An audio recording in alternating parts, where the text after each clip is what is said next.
नमस्कार दोस्तों, मैं हूं आपका दोस्त नरसिंह कटियार एडवोकेट पीलीभीत उत्तर प्रदेश से। आज हम बात करेंगे उत्तर प्रदेश गुंडा नियंत्रण अधिनियम 1970। इसमें धारा 2 के बारे में आज हम बात करेंगे कि कौन कौन व्यक्ति गुंडा हैं। सबसे बड़ी बात है, ये उत्तर प्रदेश गुंडा नियंत्रण अधिनियम कहा जाता है और इसका विस्तार पूरे उत्तर प्रदेश में लागू है। इसका मतलब ये पूरे उत्तर प्रदेश में लागू होगा, जो भी क्षेत्राधिकार है। इसमें जो मुकदमे हैं वो जिला मजिस्ट्रेट के यहाँ चलते हैं, लेकिन राज्यपाल द्वारा ये अपर जिला मजिस्ट्रेट प्रशासन, अपर जिला मजिस्ट्रेट वित्त, अपर जिला मजिस्ट्रेट राइस को भी पावर दी गई हैं कि वह जिला मजिस्ट्रेट की शक्तियों का प्रयोग कर सकते हैं। इसलिए ये इन अपर जिला मजिस्ट्रेट के यहाँ भी मुकदमा चलते हैं। तो आज हम बात करेंगे कि कौन कौन व्यक्ति गुंडा हैं जो धारा 2 में परिभाषित किए गए हैं। यदि कोई व्यक्ति जो स्वयं अपराध करता है वो गुंडा होता है, या अपराध करने का प्रयास करता है वो गुंडा की श्रेणी में आएगा, या वो किसी को उकसाता है कि तुम ऐसा काम करो, वो सब व्यक्ति गुंडा की श्रेणी में आते हैं। या कोई व्यक्ति है जो किसी गिरोह का सदस्य है, कोई कोई ऐसा गिरोह है जो बिल्कुल नाम से फेमस है, उसका आप सदस्य बन जाते हैं। या कोई व्यक्ति किसी का सरगना है, किसी का मुखिया है उस गिरोह का, वो सब व्यक्ति आते हैं। और आईपीसी में जो अध्याय दिए हैं 15, 16 और 22, उसके अंतर्गत जो अपराध करता है वो सब गुंडा की श्रेणी में आते हैं। और धारा 153, 153 खा और 294 के अंतर्गत जो अपराध करता है वो सब गुंडा की श्रेणी में आते हैं। वो सब व्यक्ति गुंडे कहे जाएंगे जिस तरीके अपराध करते हैं। जैसे कोई बलवा है, बलवा आप कराते हैं तो वो सब गुंडे एक्ट के अंतर्गत कार्रवाई की जा सकती है।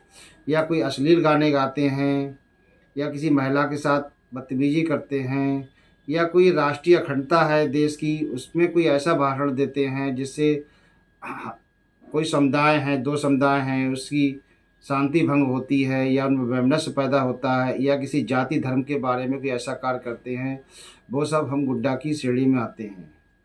तो जो धारा दी है आईपीसी में, धारा 295 से लेके और ये 298 तक, और 299 से लेके 377 तक जो आईपीसी में धारा दी है, भारतीय दंड संहिता 1860। और लास्ट में जो अध्याय दिया है, क्या कहते हैं, धारा 22, तो 503 से लेके 510 आईपीसी तक के जो अपराध है वो सब गुंडा की श्रेणी में आते हैं। यदि कोई आप महिलाओं से संबंधित अपराध करते हैं तो उसमें गुंडा एक्ट लगाई जाती है। या कोई व्यक्ति दलाल है, गृह पर कब्जा करता है, या किसी महिला, स्त्री, बालक का व्यापार करता है, या कोई व्यक्ति जुआ खेलता है, या कोई शराब वराब पी के दंगा फसाद करता है, वो सब गुंडा की श्रेणी में आएंगे। या किसी विधि व्यवसाय करने वाला व्यक्ति है, उसे धमकाता है, किसी मुकदमे से हटने के लिए कहता है, चाहे वो क्रिमिनल हो, सिविल हो, रेवेन्यू हो, कि आप उस मुकदमे में कार्रवाई नहीं करेंगे, तो इस तरह की जो गतिविधियों में संलिप्त होता है वो सब गुंडा एक्ट के अंतर्गत कार्रवाई होती है। या कोई गौवध अधिनियम है, उसके अंतर्गत कार्य करता है। गौवध अधिनियम जो 3/7/8, 3/5 लगाई जाती है गौवध अधिनियम, जिसमें बहुत सख्ती की गई है, वो सब गुंडा एक्ट की श्रेणी में आते हैं। या कोई विधि विरुद्ध क्रियाकलाप है, वो सब गुंडा एक्ट की श्रेणी में आते हैं। या कोई आप तमंचा, बंदूक, किसी प्रकार का अस्त्र शस्त्र रखते हैं और कम से कम 3 बार आपको सज़ा हो जाती है, तो उस पर गुंडा एक्ट लगाई जाती है। और भी कोई बहुत से अपराध हो सकते हैं, कोई लोक सेवक है, कोई राज्य सरकार है, किसी के विरुद्ध आप कार्य करते हैं, कि या कोई भाषण देते हैं जिससे देश में अशांति फैलती है, वो सब गुंडा एक्ट की श्रेणी में आते हैं। धारा 2 बहुत ही विस्तृत है। या या किसी गृह पे आप कब्जा करते हैं, या किसी चीज़ की दलाली करते हैं, तो इसका विस्तार बहुत ज़्यादा है। वो सब कृत्य आपकी गुंडा एक्ट की श्रेणी में आएंगे और वो व्यक्ति गुंडे माने जाएंगे। उसके खिलाफ राज्य सरकार भी कार्रवाई कर सकती है और जिला मजिस्ट्रेट भी कार्रवाई करते हैं। पुलिस की रिपोर्ट पर संस्तुति पर कार्रवाई करते हैं, या कोई ऐसी सूचना है जिस पर सेटिस्फाई हो जाते हैं, उसके अंतर्गत कार्रवाई होती है।